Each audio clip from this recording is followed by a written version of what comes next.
Hey guys, so here we are with our country living grain mill.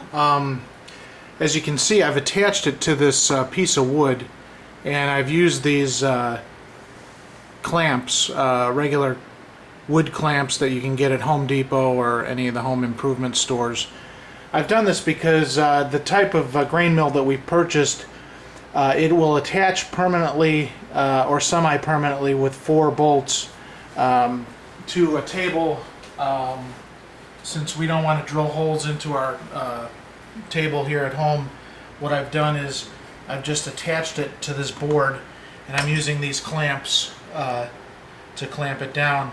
And then I've got this rubberized material that's used for putting pots down. It's kind of a silicone material for putting hot things down.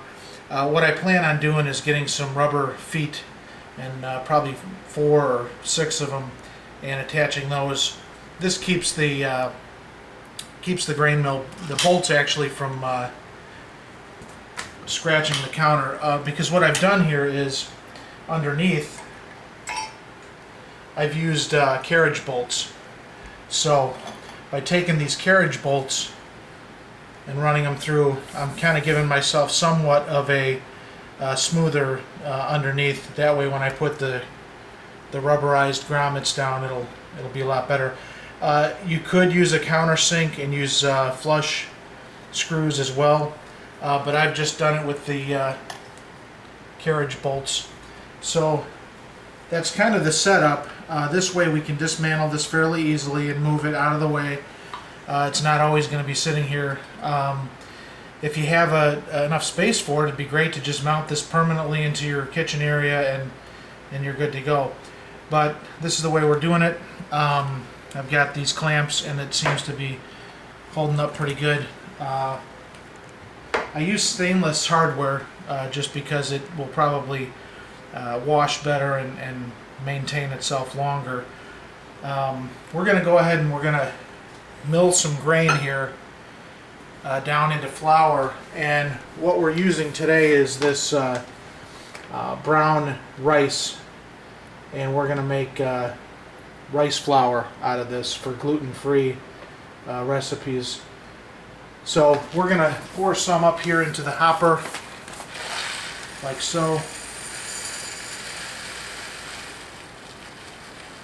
The hopper's fairly large. I think you can probably get close to 4 cups of flour out of this if you fill this hopper to the top. We're not going to do that much today. We're going to do about 2 cups. And so we've got this set up here.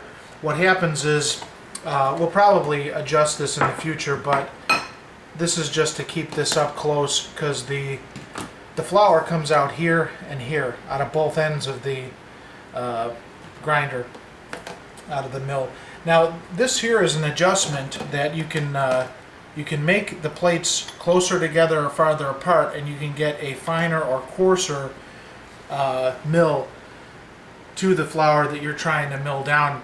Now what we did yesterday was we tried this out with the same rice flour, and we were able to get it down to very good powder flour in 3 passes.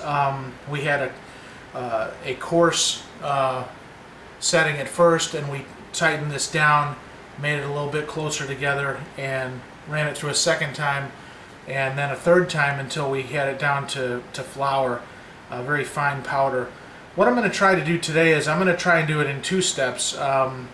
We'll see how that works. But as you can see, this is the granules here. It's just like you'd have wheat. It's in its berry form, in its unground form. So it's fairly coarse, and what we're going to do is we're going to see how well this works using the 2-pass method. So here we go. Now one of the things you can do with this is, I talked about this in another video, you can take and attach this to a bicycle or a motor if you want to hook this up to a V-belt and automate the process. But it's not terribly bad. It's just a lot of work, and if you want to build up some muscles in your arms, then by all means, this is a good way to do it. So let me show you what we have so far. This is a pretty good powder here. It's not flour yet, but it's a pretty good powder just from one pass. And what we'll do, we'll keep going with this. We'll make a little bit more.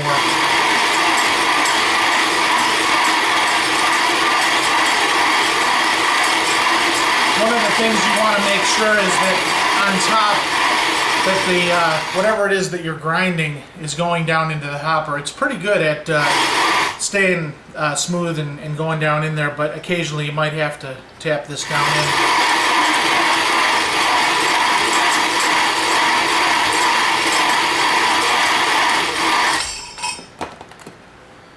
So here we go. Just another look at this. This is kind of about the consistency right now of like powdered sugar. So it's not quite flour yet. It's not to that consistency, but it's pretty close. So if we put this through again, I'm sure we're going to get it right down to where we want it. But for this purpose of this video, there it is. There's our Country Living grain mill. And if you want a good workout, it's awesome for that. One thing I might add, there's a power bar that you can purchase separately. And what you do, if you find this is too difficult to turn, which is really not that bad, you can attach this on here and then the handle would come out to here. So it'd give you a little bit more leverage. But we're not going to use that for now, and we're going to come back later and do some more. But thanks for watching.